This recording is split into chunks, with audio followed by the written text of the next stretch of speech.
All right, I know we've been talking a lot about Razorback basketball pretty much ad nauseum, even Razorback baseball, but there is still Razorback football as well as SEC football to be talked about because, let's be honest, it's always football season in the SEC. Interesting year for Arkansas, but nonetheless, let's talk more about it. As we go ahead and welcome in here on the John Nabors Show, friend of the show, it is Chris Gordy of Sports Talk 790 as well as the Locked On SEC podcast. And Gordy, it's been a minute, but appreciate you joining us as always, man. How you doing? Yeah, man, it's good. Finally, things kind of settled down. I watched a whole bunch of spring games and took copious notes. And even knowing many of these notes won't have any bearing on what happens in the fall, it still is fun to get excited about and overreact to what we see in spring. So all that's kind of settled down now. And we've been talking a lot of basketball too. I mean, Kentucky and Arkansas, the storylines are endless. So it's been a lot of fun. But yeah, no, looking forward to getting into fall ball here real soon. We'll be at SEC Media Days, and football season will be here before we know it. Yeah, that's what's the exciting thing that I know a lot of fan bases have. And Arkansas is kind of just all in on basketball and even baseball. Football they'll get excited about, but it's just kind of, like where nobody really expected last year to go the way it did. They went 4-8. We all know that. But if you are trying to talk to the Razorback fans and say, this is a reason why you should be optimistic. And optimism can be 7 wins. But what could you tell Razorback fans? What could you point to for Arkansas to say, hey, this is a reason why you guys should feel a little bit better going into this season than what you did a year ago? Well, look, I'm excited about Taylor Green. I think that he's got a chance to be really good. I don't know if I'd go as far to say special, but I think he is tailor-made for the Bobby Petrino system. And we had him on the show, biases aside, we had him on Locked On SEC a few weeks ago, and Talon told us, this is why I chose to come here, because of Bobby Petrino's track record with quarterbacks like me, the dual threat quarterbacks and all that. And so I had heard some good things throughout the spring. I had kind of expected, it's just going to be an open quarterback battle. And people I checked in with as spring was going along, they were going, no, it's Taylor Green's job to lose. And so, watching the spring game, I get it. It's a spring game, but man, he executed the offense well. I mean, they went right down the field, threw a couple of touchdown passes. So, to me, that's something to get excited about. And, we'll see how good he is in SEC competition. We know what he looked like for Boise State. It's a different level of competition, but I think he's hungry and ready to prove himself. And, one of the things, last year, the Arkansas offensive line just could never really get right.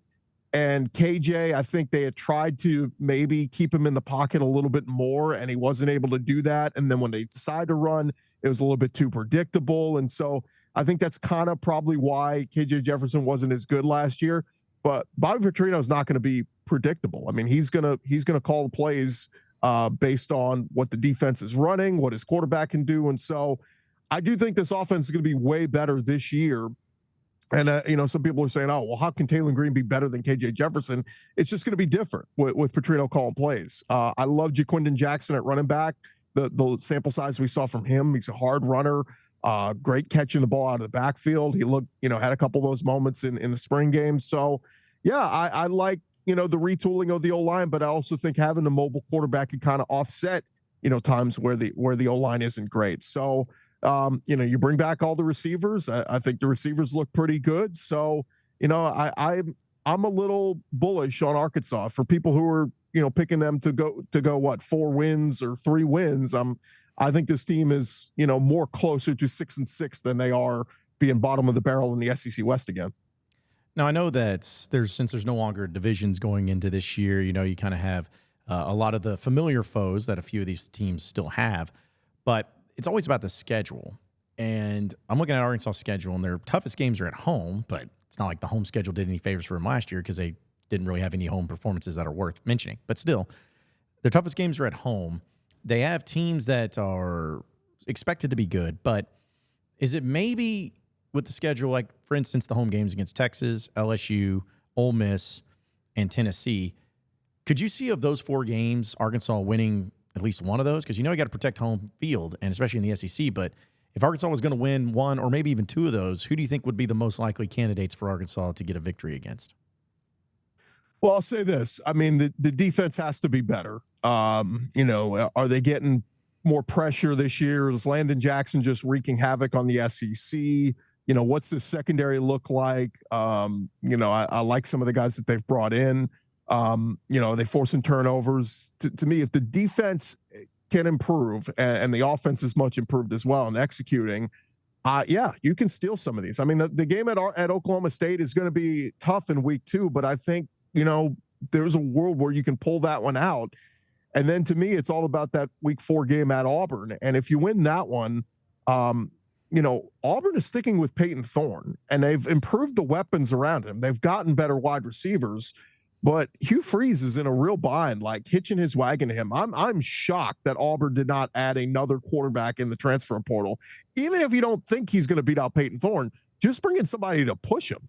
I mean, even Brian Kelly looked at the writing on the wall with Garrett Nussmeier at LSU and said, we need a seasoned backup that can, one, push him, but also if Garrett Nussmeier gets hurt, we have somebody we can plug in there. So they get A.J. Swan, who started a bunch of games over at Vanderbilt. Not saying he's a world beater, but at least he's somebody with skins on the wall that can come in and push Nussmeier, who's actually got more SEC starts than Nussmeier already. So I'm just shocked Auburn didn't do that. So my question is, what happens if Peyton Thorne isn't that guy? It doesn't take the step forward. And we saw that last year. The offense was very anemic for Auburn. So, that's one I look at, that if Arkansas can pull off the road upset at Oklahoma State and then pull off the road win at Auburn, you're talking about going to a A&M game at 4-0. And at least historically, at least since you've been playing this rivalry, like, the last handful of years, Arkansas has been competitive in this game. A&M is going to be improved, but still not a world beater. Like, I think that is a winnable game. And then who knows? You win that one, you come home 5-0 against Tennessee and LSU. You lose both of them, you're still 5-2 going to Starkville. So, I just think that those are, if I'm putting the start of the season like in tiers, I'm saying those are at Auburn and neutral field against A&M are winnable games.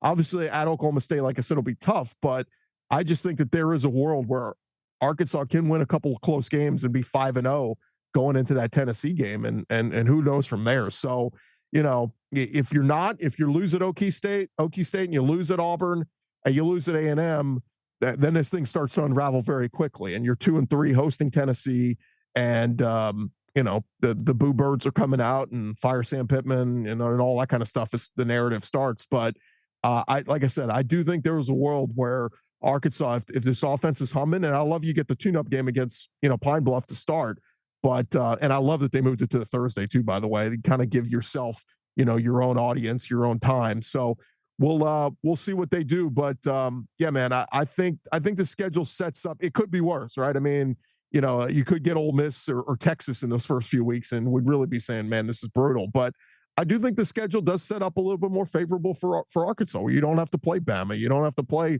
Georgia and some of the other teams, that are highly thought of in the conference. Which of the teams, though, in the SEC, and you can even mention the ones that Arkansas ends up playing, but is there a team that you feel like is overhyped right now, or maybe that one that people just assume is going to be good, but you still have a lot of questions about them and maybe not be as good as what people are trying to make them out to be?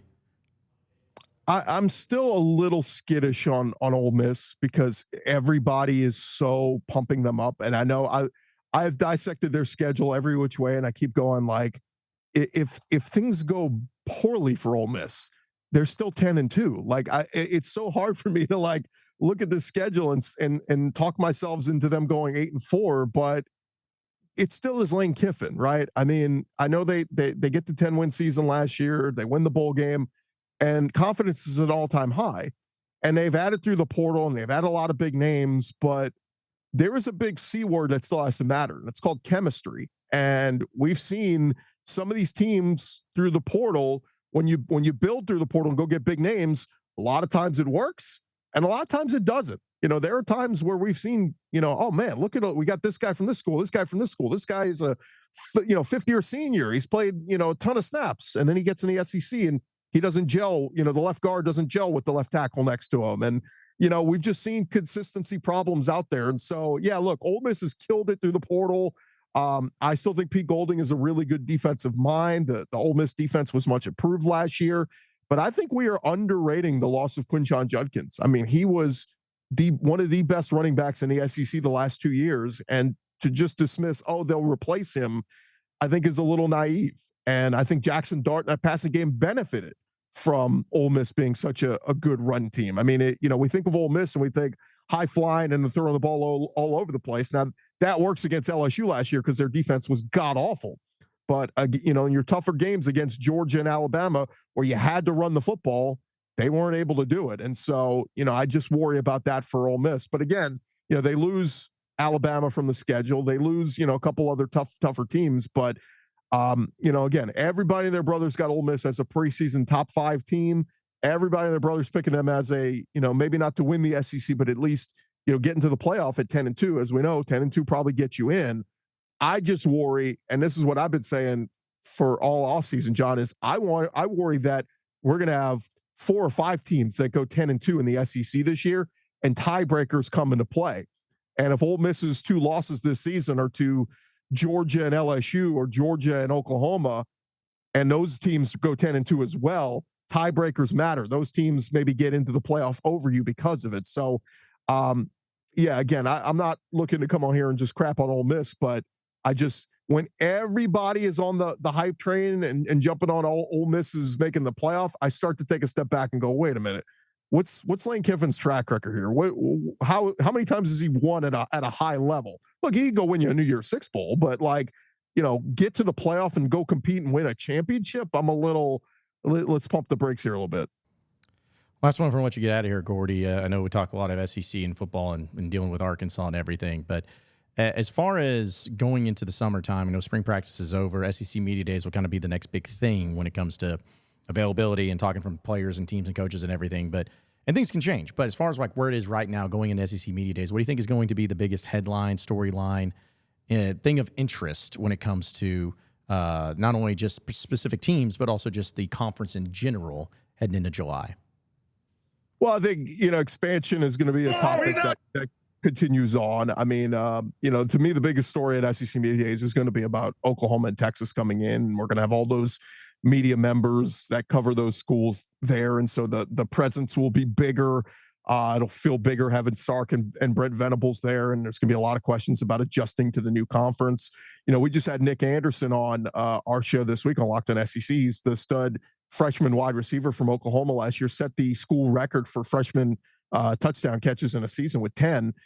He scored the go-ahead touchdown against Texas. I mean, that rivalry gets to, instead of a Big 12 matchup, it comes over to the SEC. But I just think there's going to be a little bit of adjustment to those teams.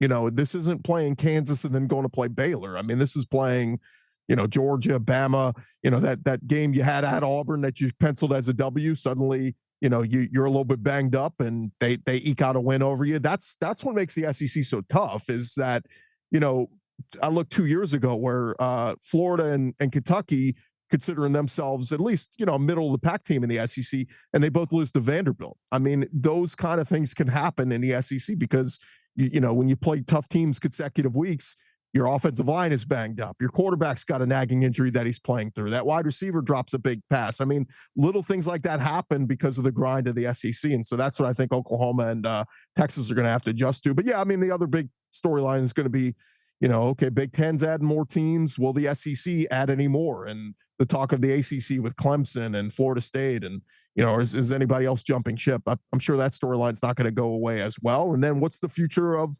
college football really with NIL and paying players and, will players become employees if they start to get checks from the schools, which is something that's on the table. So there's a lot of stuff that's on the table. The only thing I keep saying, John, is can we pump the brakes a little bit? Can we slow down a little bit? Can we all take a collective breath before we automatically, before we even play a 12-team playoff, we want to move to a 14? Like, can we all just take a deep breath and just kind of let's slow down here? The world of college football right now is like go, pedal to the metal. And man, there's so much things changing every day.